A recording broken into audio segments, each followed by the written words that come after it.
Boa noite, meus irmãos, sejam todos bem-vindos. Como sempre, nós fizemos uma prece para iniciar nossas atividades. Então, amado Jesus, que bom que nós estamos aqui, amado Jesus.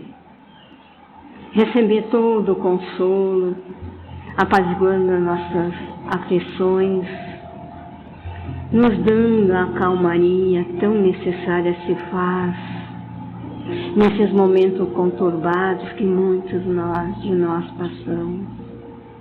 Que possamos nos reerguer através do Evangelho de Jesus.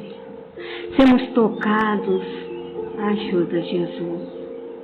Que o teu olhar amoroso, junto com esta equipe de amor da Paulo de Tarso, possam nos ajudar a assimilar tudo que for dito, para nos dar um refrigério para nossas dores e esperanças que buscamos ter em nossas vidas. E agradecidos, damos por início à atividade desta noite. Que assim seja. Boa noite, meus irmãos. Que a paz do Divino Mestre Jesus possa envolver a todos nós, quer estejamos encarnados ou desencarnados. Queridos irmãos, o capítulo com o qual nós vamos trabalhar hoje é o capítulo 4 do Evangelho segundo o Espiritismo. Ninguém poderá ver o reino de Deus se não nascer de novo. Esse capítulo é pequeno em relação aos outros, mas de uma profundidade muito grande. Ele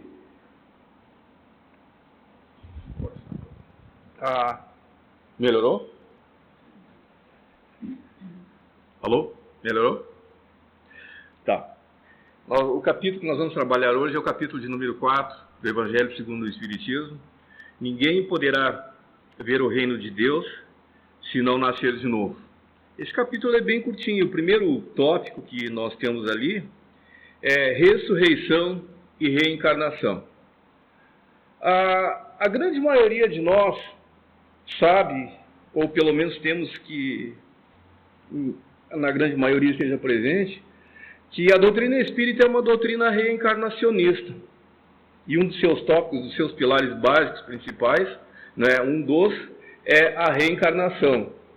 A grande maioria de nós, eu acredito, eu falo por mim, acredito que a grande maioria assim o tenha sido, né? Principalmente aqueles que os cabelos estão um pouquinho mais embranquecidos, né? Tenham transitado lá atrás pelo catolicismo, pela Igreja Católica. O nosso objetivo aqui não é atacar, falar, depreciar igreja, qualquer segmento religioso, muito menos a Igreja Católica, que teve e tem um papel importantíssimo na sociedade humana. Mas nós temos presente a ressurreição. E aí vem o Espiritismo falar em reencarnação. O que é a ressurreição? A ressurreição seria a volta do espírito a usar o mesmo corpo que, por um motivo ou por outro, esse corpo passou pelo processo morte. Ou seja, nós morremos e, passado algum tempo, esse corpo ganharia vitalidade de novo e nós nos ergueríamos de novo. É possível isso? Bom, a ciência diz que não é. A ressurreição, lamentavelmente, não tem como. Não é? Agora, vejam lá atrás, algumas passagens do próprio Cristo, quando ele é inquirido, né, por exemplo, pelo senador Nicodemos, entre os fariseus. O que ele diz? O Nicodemos, ele faz uma pergunta que é extremamente interessante, que ao longo dos anos as pessoas fazem, né? Se existe a reencarnação, então o Nicodemos ele faz uma pergunta ao Cristo: como pode um homem velho voltar ao ventre de sua mãe? Não é? O que diz a reencarnação? A reencarnação vai dizer que nós não morremos, nós continuamos vivos. Em algum momento nós estaremos retornando. Então, vejam bem, existe uma confusão que se cria lá atrás, onde na verdade a reencarnação e a ressurreição, o termo ressurreição lá atrás entre os hebreus já era a reencarnação. Na Idade Média é que a Igreja Católica vai fazer essa diferenciação do que seja realmente a ressurreição e a reencarnação, onde eles colocam que em determinado momento, não é? O corpo ele ganharia vitalidade de novo e nós nos reergueríamos de novo, nós passaríamos a ter vida. Isso a Igreja Católica colocou lá. Está baixo?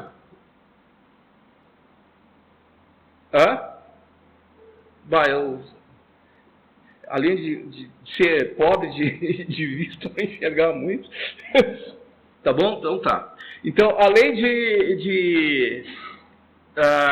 esse processo da ressurreição tido lá atrás, ele ganhou toda essa dimensão que nós temos hoje a partir da Idade Média. Mas o Nicodemos, em cima daquela pergunta, realmente procedia, né? Era uma dúvida que se criava. Como poderia um corpo, não é, alguém que já morreu, não é, voltar ao ventre materno? E a espiritualidade, ela vai nos dar, nesse sentido, depois, o Cristo na hora não respondeu. Até porque nós não tínhamos condições de entender o que realmente significava aquilo, não é? Mas o Cristo diz, né, o que é da água, o que é da matéria é da matéria, e o que é do espírito é do espírito.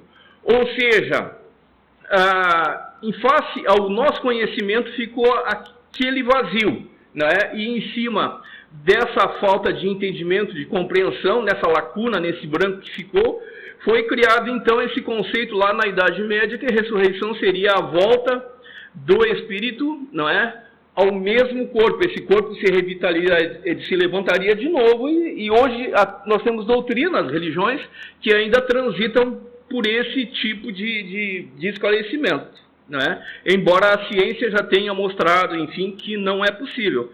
Por que não seria possível? Porque o que acontece, gente? Quando nós passamos pelo processo morte, tão logo é definido o processo morte, o nosso corpo entra em decomposição. Toda a cadeia molecular que vai formar os tecidos, a pele, os ossos, o sangue, enfim, o tecido muscular, a estrutura óssea, tudo isso começa a se desagregar, né? E esses materiais que compõem essa estrutura que nós temos, que formam o nosso corpo, e aí a gente vai ter aqueles elementozinhos que a gente vai encontrar lá na tabela periódica lá, né? A gente vai ter o oxigênio, vai ter o hidrogênio, vai ter o cálcio, vai ter o ferro, vai ter o lítio, enfim, vai ter uma série de elementos que eles unidos são como tijolinhos e acabam resultando no corpo físico que nós temos.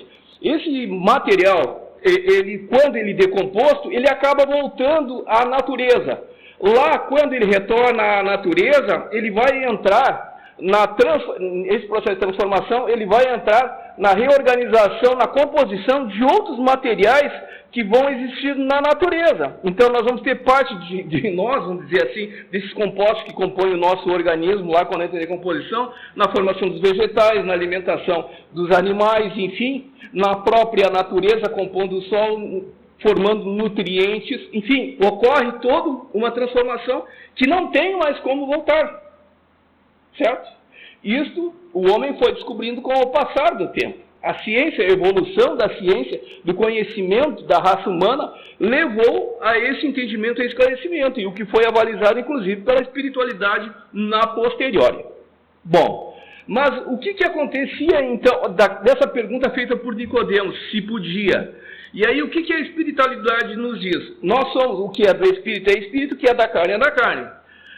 Entenda assim o seguinte, a espiritualidade ela nos coloca e abre, e isso é uma realidade. Quando é que nós nascemos? Quando é que nós nascemos? Quando é que o espírito reencarna? O processo de reencarnação do espírito, ele começa quando ocorre a concepção, ou seja, a união, a formação da célula ovo, ou seja, a união do espermatozoide com o óvulo. Quando dá-se a união dessa célula, imediatamente ocorre até antes, e aí nós vamos encontrar inclusive a descrição feita em inúmeras obras com relação a isso, tá? E comunicações. O que acontece? O espírito ele passa a sofrer lá na espiritualidade um processo de sonolência, e o perispírito, que é a estrutura que nós temos, que ela, inclusive, ela transcende a morte, o perispírito não morre, ele é semimaterial, ele é, para ter-se uma ideia, aquela estrutura quando as pessoas dizem assim, eu vi um fantasma, eu vi o fulano. Na verdade, você está vendo a estrutura que o espírito do fulano tem, entendeu? E essa estrutura, ela é imortal, ela não se desmancha de forma alguma, ela continua sempre e sempre. Bom, e daí o que acontece? Essa estrutura, ela passa por um processo que na espiritualidade eles chamam de redução psicossomática. Do tamanho da dimensão humanoide que nós temos, não é? Esse perispírito, essa estrutura que o espírito tem, ela recebe uma redução e que vai chegar ao tamanho, à dimensão da célula ovo. E ela se agrega, ela se junta. E aí o que é espírito, não é? Que ele sofreu essa redução. E o que é matéria, a célula ovo que se formou. E aí começa-se o nosso processo de reencarnação de uma forma galopante, até chegar, não é, o processo de nascimento, e aí nós temos uma existência toda pela frente. Nesse tempo em que ocorre essa conexão, essa vinculação com a estrutura formada a partir da célula ovo, o espírito ele vai passar, nesse processo de adormecimento que ele tem, ele sai fora completamente do ar. Ele não lembra. Então, tudo aquilo que ele foi, com quem ele esteve, quais foram as ligações, com quem ele esteve vinculado, esquece. Ele esqueceu temporariamente. Ele só fica com as impressões. E essas impressões, elas são tão vivas, elas são tão presentes no espírito, que embora ele esteja nesse estado de adormecimento, durante o processo, durante a vida intrauterina, e aí também tem uma outra coisa que lá falavam que em meio à água, a água era viva, né? A água era vida. O que significa isso? Que durante aquele tempo dos 9 meses na vida intrauterina, o que tem dentro da bolsa, dentro da bolsa? Quando a mulher, basicamente, é água, é líquido, entendeu? Então é por isso que tem essa ligação, essa conexão. Mas o espírito ele não vai lembrar. E é uma coisa tão presente, no entanto, as experiências que ele teve, que isso muitas vezes provoca inclusive choques violentos. Não isenta, por exemplo, dele ter reações que se externam durante, por exemplo, a mulher está durante os 9 meses, ela está naquele processo, né, esperando o neném, enfim, ali. O campo vibracional do espírito, ele é tão vivo que o espírito, mesmo nessa condição reduzida, que ele está no processo de crescimento, que é a nova roupagem que ele está usando é o corpo, ele tem reações. E essas reações energéticas, elas se transferem ao meio. Aí nós vamos ter, por exemplo, o porquê que a mamãe, muitas vezes, ela passa por aqueles processos de enjoo tão violento, que muitas vezes ela passa a repelir o próprio companheiro. O que ocorre?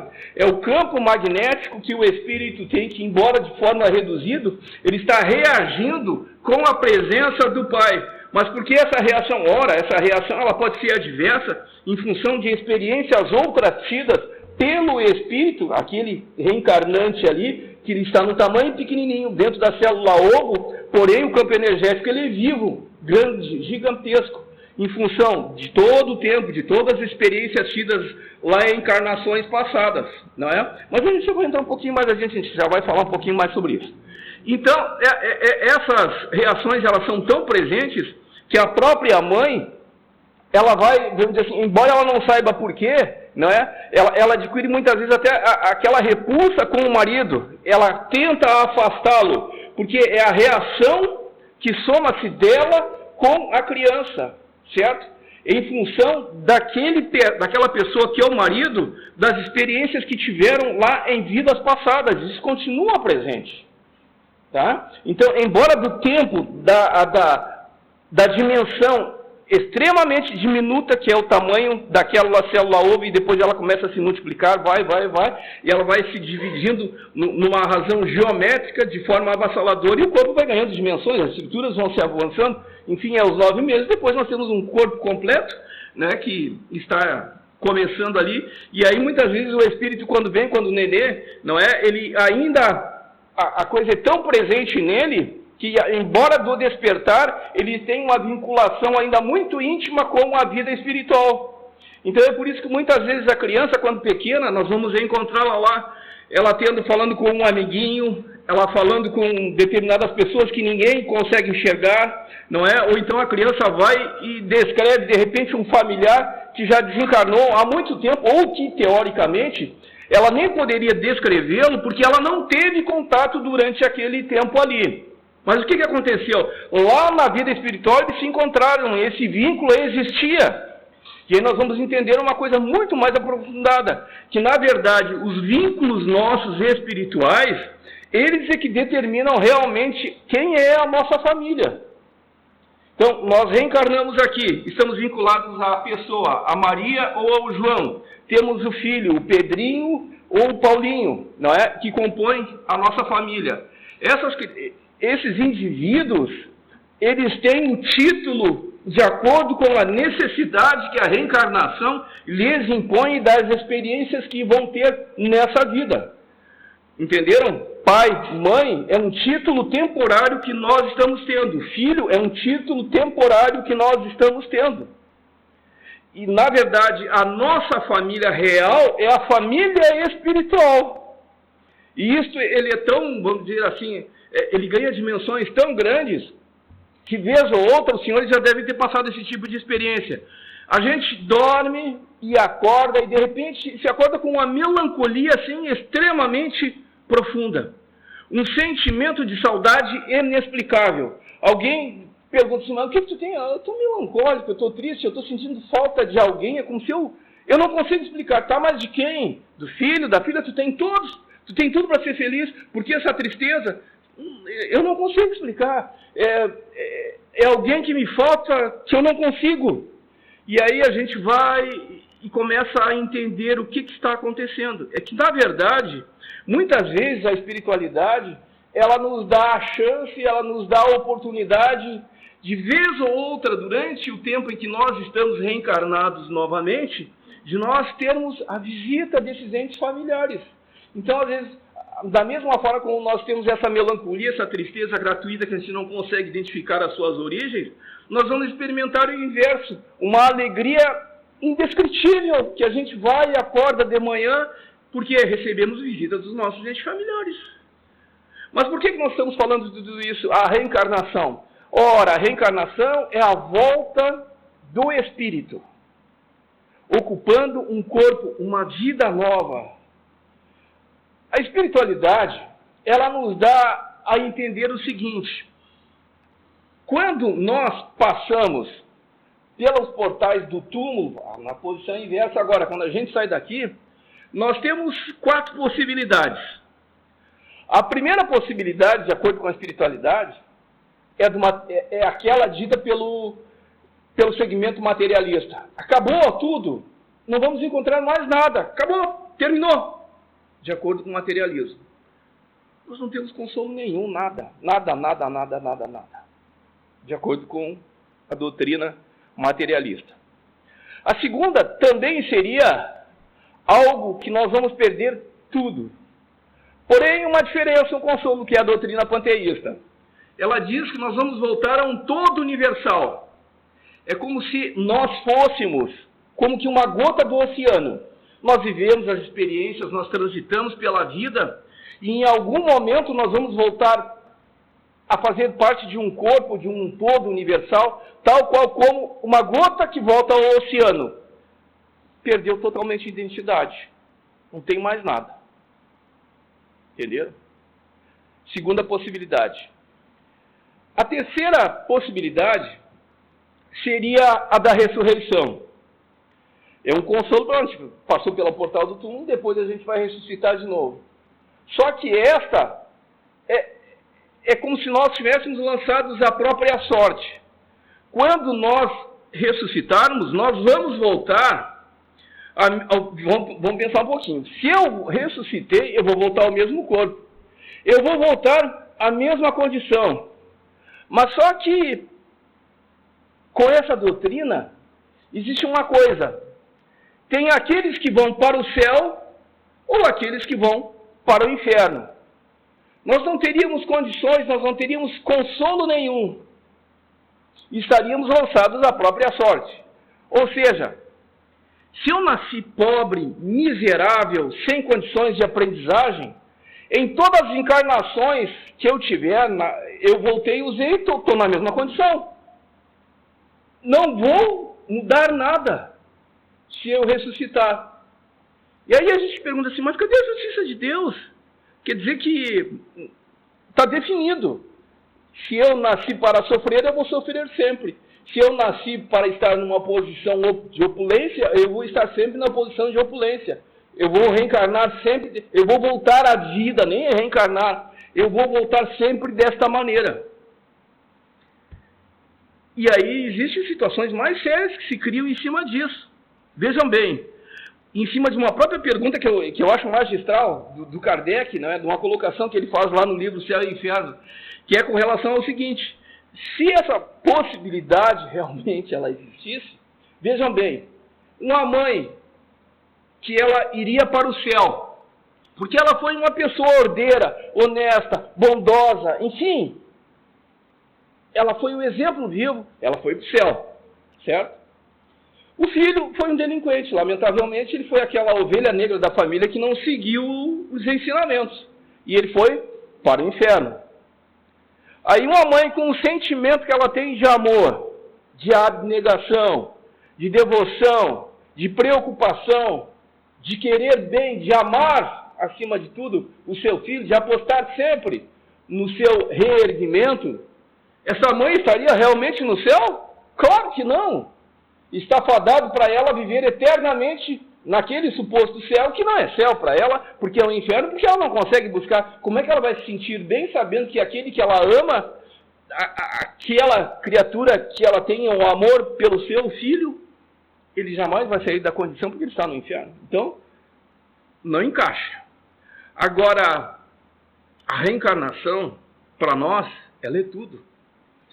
Ela é o fortalecimento dos nossos laços familiares. As pessoas com as quais eu amei, que eu vivi, que eu estive com elas, em algum momento, em algum instante, eu poderei reencontrá-las. Quando eu estou dizendo somos nós. Nós poderemos reencontrá-los de novo. Através da reencarnação, nós vamos compreender o seguinte, que na verdade a verdadeira família, ela é formada pela afinidade, pelo amor. E a verdadeira família nossa, ela está no mundo espiritual. Porém, contudo, todavia, entretanto, não implica que aquela família que nós estamos tendo agora, estamos vivendo com ela, não seja uma extensão dessa família espiritual. Em função das afinidades, enfim, em função daquilo que nós definimos como a nossa missão que nós deveríamos viver, ou as experiências com as quais nós iríamos viver quando aqui encarnados. A titulação que nós estamos ora tendo, esposo, esposa, filho, filha, tio, tia, avó, é um título que nós, espíritos, ganhamos em função da posição que nós estamos tendo dentro daquele grupo quando ora encarnados nós estamos. Claro, perante a sociedade anônima, a sociedade humana, nós vamos ter toda uma série de compromissos, de ligações, enfim, que aí serão decorrentes dessas ligações nossas. Tranquilo. Mas a família nossa espiritual, ela não implica que nós estejamos naquele momento, nessa encarnação, convivendo com ela. E aí, muitas vezes, sentimento de saudade inexplicável, porque é aquela ânsia de nós reencontrarmos os nossos amados de novo. Então, a reencarnação é o consolo, ela nos dá a ideia da continuidade da vida, sempre, sempre, independente de como nós estejamos. A encarnação que ora nós vivemos, ela é em concordância com a necessidade tida por nós das experiências com as quais nós temos que vivenciar, os sentimentos, os valores, as virtudes que nós temos que desenvolver em nós. Então, isso faz com que nós vivamos, neste momento, essa encarnação. Os compromissos que nós temos com as pessoas com as quais, esses espíritos com os quais estão ligados a nós na condição de filhos, de esposa, de pai, de mãe, enfim, esses compromissos nós não podemos negligenciá-los. São esses compromissos que, inclusive, determinarão o nosso progresso, a nossa condição, a nossa elevação espiritual. O comportamento tido por nós frente à vivência, às experiências tidas, é que vão ser, vamos dizer assim, o fruto do nosso progresso, do nosso crescimento. E isso é que vai ser avaliado pela espiritualidade. Isso é que vai ser avaliado, que vai determinar o nosso grau de crescimento frente à missão que nos foi dada por Deus. Não é? E o limite de encarnações? As encarnações, nós iremos tê-las tantas quantas se fizerem necessárias. Agora, as encarnações, elas só podem ser feitas no nosso mundo. Digamos que a grande maioria de nós, 99,9%, assim o é. Mas tem como o espírito que está encarnado neste mundo, ele numa encarnação, ele se desenvolver de tal forma, de tal grau que ele possa sair do nosso mundo? Poucos espíritos assim o conseguem. Adolfo Bezerra de Menezes Cavalcante, este espírito conseguiu esse feito. Da sua última encarnação que ele teve no nosso país aqui, o do médico dos humildes e dos pobres. Tal foi o crescimento que ele foi convidado pela espiritualidade, ele não precisaria mais reencarnar no nosso mundo, no nosso planeta. Porém, ele abdicou dessa condição e pediu para que reencarnasse ainda entre nós, no meio, entre nós, quando eu digo, no solo brasileiro, aqui, dando assistência aos pobres, trabalhando pelo nosso país, pelo nosso povo, pela nossa gente, pelos espíritos, pelo amor, pela devoção que ele tem ao próximo. Então, esse espírito, ele conseguiu. Diríamos, alguns outros, poucos, mas conseguiram. Agora, a grande maioria de nós estamos ainda numa condição que falta muito, não é? Mas que atentemos, nós estamos vivendo um momento ímpar no nosso mundo, onde os valores, o amor, não é? A caridade, o respeito, tudo aquilo que a doutrina espírita nos coloca no sentido de nós crescermos a nível de valores, não é? Que são fundamentais: a paciência, a tolerância, a resignação, não é? Todos esses sentimentos têm que crescer em nós, para que nós possamos a vibrar numa outra frequência e assim nós possamos fazer jus a ficar, a permanecer nesse mundo. Ah, meus irmãos, eu tenho que cuidar que o meu tempinho ali já... Então, não é? Então, a reencarnação, ela seria a volta do espírito, porém em um outro corpo, em uma outra estrutura. Não é? A ressurreição, a volta do espírito usando o mesmo corpo, fora, não tem como. A ciência prova por quê? Decomposto, destruído, não é nem destruído, não existe destruição. O que existe é transformação, não é? E um redirecionamento dessas estruturas energéticas que formam o nosso corpo para outras estruturas que a natureza necessita. Da mesma forma, com relação à reencarnação. A reencarnação forma-se um corpo e nós, espíritos, passamos a usar esse corpo, certo? Esse corpo é uma veste temporária, e aí os senhores têm uma noção do porquê. Embora estejamos envelhecendo, embora estejamos com dificuldade de movimentação já, em função do desgaste que o tempo nos impõe, a vida, os trabalhos, enfim, mas nós, o espírito, ainda continuamos tão lúcidos, sonhando, querendo, amando. E isto é fundamental para nós. E ontem eu vi uma passagem muito interessante do Divaldo, em que ele falava principalmente para nós, com uma certa idade, que nós cuidemos de uma coisa que chama-se desânimo. Nós não devemos esmorecer, nós devemos trabalhar, nós devemos estar sempre buscando a vida, de sermos úteis, de termos uma boa palavra, independente daquilo que as pessoas façam ou pensem de nós. Não esquecemos nós, não nos esqueçamos. Nós, quando chegamos a este mundo, nós chegamos sozinhos e sem nada. Quando nós sairmos deste mundo, nós também, da mesma forma, nós vamos sair sem nada e sozinhos. Porém, com um somatório de valores e de experiências que são tão somente nós.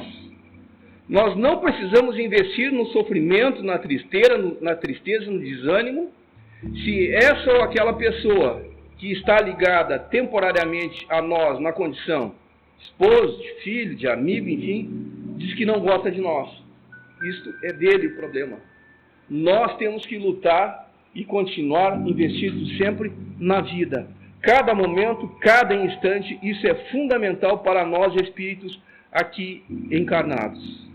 Em breve tempo, em determinado momento, nós estaremos retornando à pátria espiritual. E isto vale para todos, não tem negociação. Em algum momento, nós retornaremos à pátria espiritual, meus queridos.